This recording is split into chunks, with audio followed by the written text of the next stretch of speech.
Bismillahirrahmanirrahim. Assalamualaikum warahmatullahi wabarakatuh. Perkenalkan, nama saya Diah Damayanti, NIM 1921311056 dari kelas Hukum Pidana Islam 3B. Di sini saya akan memaparkan sejarah hukum Islam dalam pandangan pakar hukum Islam guna memenuhi tugas individu mata kuliah filsafat hukum Islam. Langsung saja di sini saya akan menyampaikan tentang konsepsi formal substansi hukum Islam. Konsepsi Islam yang dimaksud adalah konsep-konsep yang berasal dari sumber hukum Islam, yaitu Al-Quran, Al-Hadis, dan Ijtihad. Juhaya S. Praja menegaskan bahwa para pakar hukum Islam menyatakan sumber hukum Islam ada 3, yaitu Al-Quran, As-Sunnah, dan Ijtihad.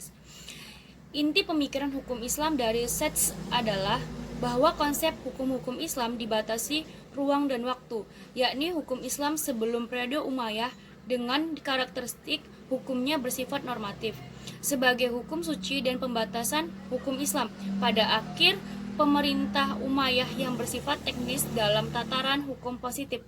Menurut konsepsi Islam, pembahasan hukum Islam tidak terlepas dari terminologi fikih dan syariat dari sejarah keduanya. Umar Sulaiman menjelaskan secara rinci perbedaan antara syariat dan fikih sebagai berikut. Yang pertama, syariat bersifat sempurna dan tidak berubah, sedangkan fikih terus berkembang, berubah menurut perbedaan tempat, masa, dan orang yang memahaminya. Yang kedua, kesamaan syariat dengan fikih terletak pada hasil ijtihad fikih yang benar, sedangkan ijtihad fikih yang salah tidak dapat disamakan dengan syariat. Yang ketiga, syariat bersifat umum dan universal. Yang keempat, ketentuan syariat menjadi keharusan bagi manusia untuk melaksanakan dan meninggalkan tanpa mengenal ruang dan waktu.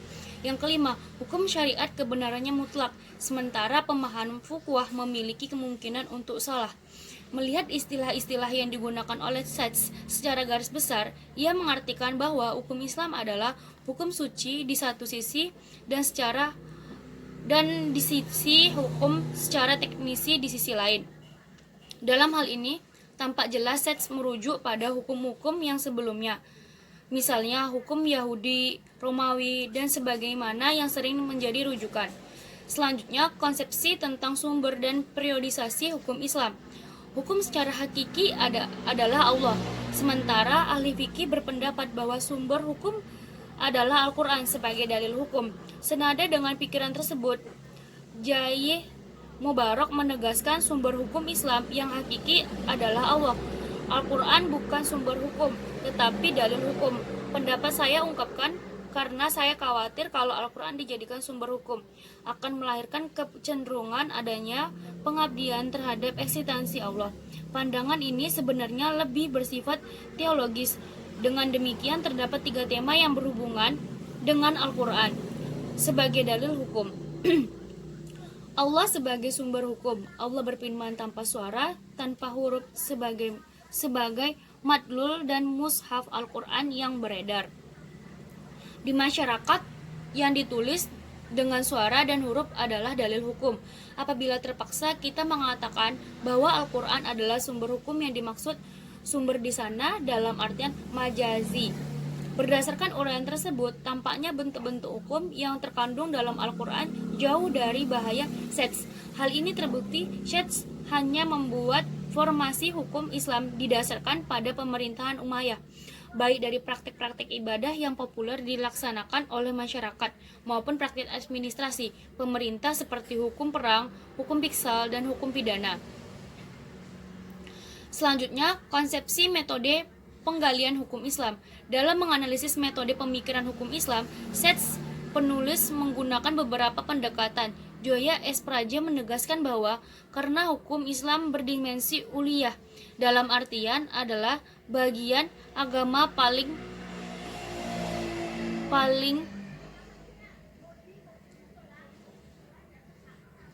tidak ada 4 pendekatan yang harus digunakan dalam penelitian tersebut: pendekatan teologi, filsafat, sejarah, dan ilmu-ilmu sosial. Pendekatan lain terhadap penggalian hukum Islam adalah pendekatan filsafat. Sebagai spesifik adalah filsafat hukum. pendekatan ini perlu dilakukan sebagaimana dijelaskan oleh Juhaya S. Praja, bahwa filsafat mempunyai tugas utama. Dengan demikian, filsafat hukum Islam memiliki objek baik teoritis maupun praktis.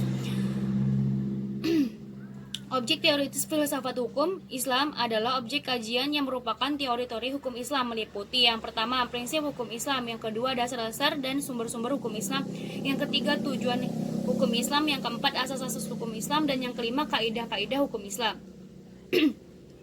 Sementara objek praktis filsafat hukum Islam meliputi jawaban atas pertanyaan-pertanyaan seperti: yang pertama, mengapa manusia melakukan muamalah dan mengapa manusia harus diatur oleh hukum Islam?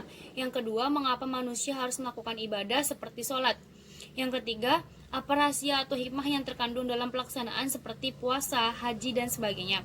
Kegunaan filsafat hukum Islam terdapat. Penelitian hukum Islam adalah menjelaskan dan memberikan pengetahuan hukum Islam secara utuh kepada yang mengkajinya. Pengkajian filsafat hukum Islam memungkinkan pemahaman Islam secara menyeluruh dengan keterkaitan dan hubungan yang terjalin dengan ilmu agama lainnya, baik ilmu kalam, filsafat, tasawuf, ilmu Al-Quran, dan hadis. Metode atau pendekatan kedua yang digunakan oleh Sachs adalah metode sosiologi hukum. Misalnya, Sachs membedakan antara hukum publik dengan hukum perdata, antara hukum positif dan hukum alam, serta hukum objektif dan subjektif. Berkaitan dengan hal tersebut, penulis mengutip pendapat Soeharjo Soekarto yang mengatakan bahwa pembedaan tersebut mengandung beberapa kelemahan sebagaimana dalam uraian berikut. Pertama, disebut perbedaan antara hukum publik dengan hukum perdata.